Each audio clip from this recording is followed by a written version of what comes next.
1 প্রতিদিন 100 বার সুবহানাল্লাহ পাঠ করলে 1000 সওয়াব লেখা হয় এবং 1000 গুনাহ মাফ করা হয়।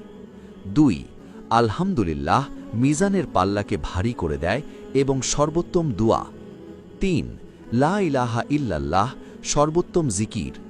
4 সুবহানাল্লাহ ওয়ালহামদুলিল্লাহ ওয়া লা ইলাহা ইল্লাল্লাহু ওয়াল্লাহু আকবার। এই কালিমাগুলি আল্লাহর নিকট অধিক প্রিয় এবং নবী সাল্লাল্লাহু আলাইহি ওয়াসাল্লাম বলেন, পৃথিবীর সমস্ত জিনিসের চাইতে আমার নিকট অধিক প্রিয়। 5 যে ব্যক্তি সুবহানাল্লাহি ওয়া বিহামদিহি প্রতিদিন 100 বার পাঠ করবে, সমুদ্রের ফেনা পরিমাণ সগীরা গুনাহ থাকলেও তাকে মাফ করে দেওয়া হবে। 6 নবী সাল্লাল্লাহু আলাইহি ওয়াসাল্লাম বলেন, সুবহানাল্লাহি ওয়া বিহামদিহি সুবহানাল্লাহিল আযীম।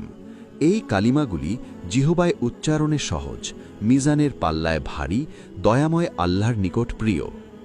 7 যে ব্যক্তি সুবহানাল্লাহিল আযীমি ওয়া বিহামদিহি পাঠ করবে, প্রতিবারে তার জন্য জান্নাতে একটি করে জান্নাতি খেজুর গাছ রোপণ করা হবে।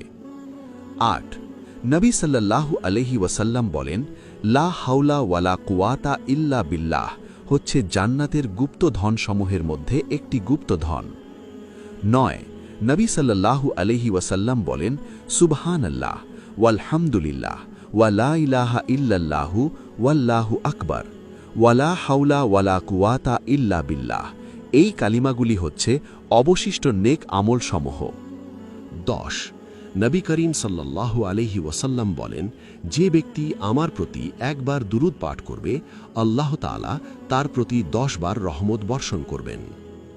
আল্লাহুম্মা সল্লি আলা মুহাম্মাদিন ওয়া আলা আলি মুহাম্মাদিন কামা সল্লাইতা আলা ইব্রাহিমা ওয়া আলা আলি ইব্রাহিমা ইন্নাকা হামিদুন মাজিদ।